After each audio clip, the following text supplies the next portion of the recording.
कर रहे हो तो स्टॉप। आपको एजेंट को 6,000 रुपीज पर पर्सन देने की कोई जरूरत नहीं है। हमें हमारा वीजा सिर्फ 4 दिन में मिल गया था, वो भी खुद से अप्लाई करके for only ₹1800। So this becomes a saving of 8400 rupees for a couple.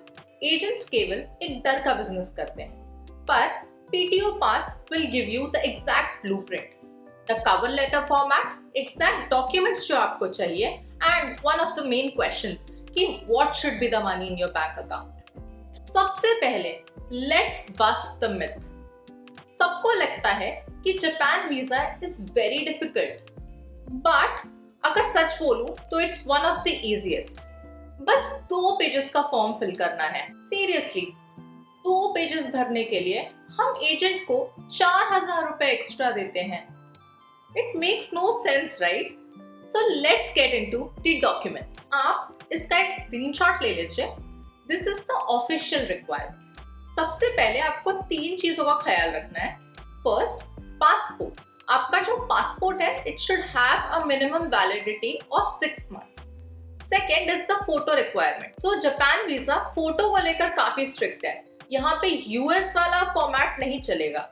The photo size should be 45 by 45 mm and it should have a clear white background। कई बार जब आप मैट फोटो लेते हो तो बैकग्राउंड ग्रे हो जाता है। Make sure आप वो ना करो। और तीसरी चीज जिसका आपको ख्याल रखना है वो आपका एप्लीकेशन फॉर्म है। एप्लीकेशन फॉर्म का लिंक डिस्क्रिप्शन में है, आप उसको डाउनलोड करके ऑनलाइन ही एडिट कर सकते हो।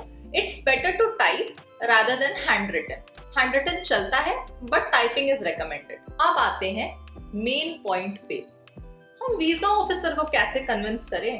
तो हमने इसके लिए 3 चीजें की थी to guarantee approval. The first thing is cover letter. तो हमने एक बहुत ही सिंपल सा कवर लेटर बनाया जिसमें हमने 3 चीजों पे फोकस किया।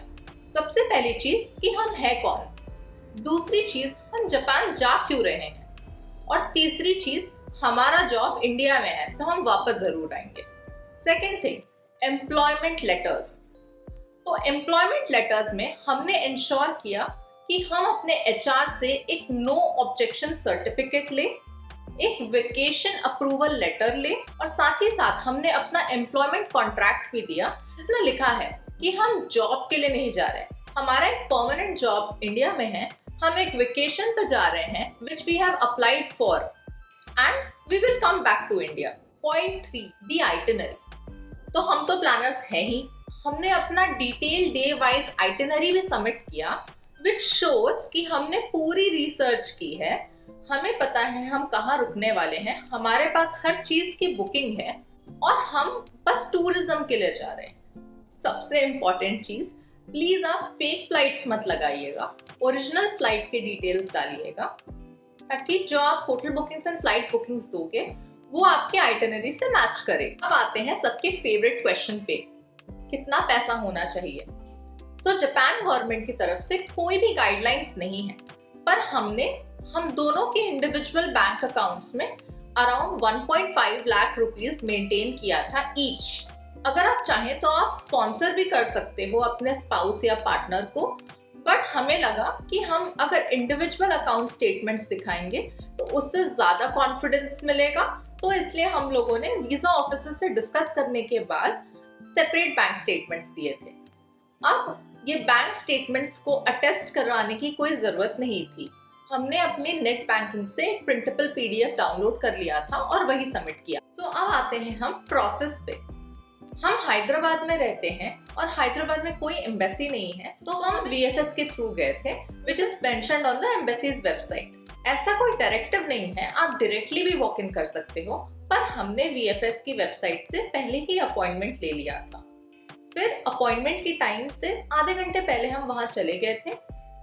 आपको बस अपना अपॉइंटमेंट शीट दिखाना है, फिर आप अंदर जाते हो, आप अपने डॉक्यूमेंट्स को VFS ऑफिसर से रिव्यू करवाते हो, वो आपको सारे चेंजेस बताते हैं, आपको बस वो चेंजेस वापस जाके या फिर आप अपना लैपटॉप कैरी करो, आप वो चेंजेस करो, print out low and resubmit कर दो।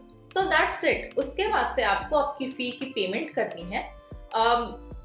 450 रुपीज इज द वीजा फी, उसके एडिशन में आपको VFS की 800 रुपीज फी पे करनी पड़ती है and 550 is the courier charges and that's it. हमने बस यही किया था। मंडे को हमने अपना वीजा एप्लीकेशन VFS ऑफिस में सबमिट किया था। फ्राइडे को बाय कुरियर हमें अपना पासपोर्ट्स रिसीव हो गए थे with the sticker of course. So I would highly recommend, आप 4000 रुपए एक्स्ट्रा एजेंट को प्लीज मत दो, और उनको देने से बेटर है आप उन पैसों को सेव करो और टोक्यो जाके रामेन और सुशी में इन्वेस्ट करो। अगर आपको देखना है कि वीजा मिलने के बाद से हमने जापान ट्रिप कैसे प्लान की थी, तो इस वीडियो को देखना मत भूलें। जापान वीजा से रिलेटेड सारे डॉक्यूमेंट्स हम डिस्क्रिप्शन बॉक्स में डाल देंगे, और अगर आपको वीजा से रिलेटेड कोई भी क्वेश्चन हो तो please drop a comment below. See you in the next one. Bye.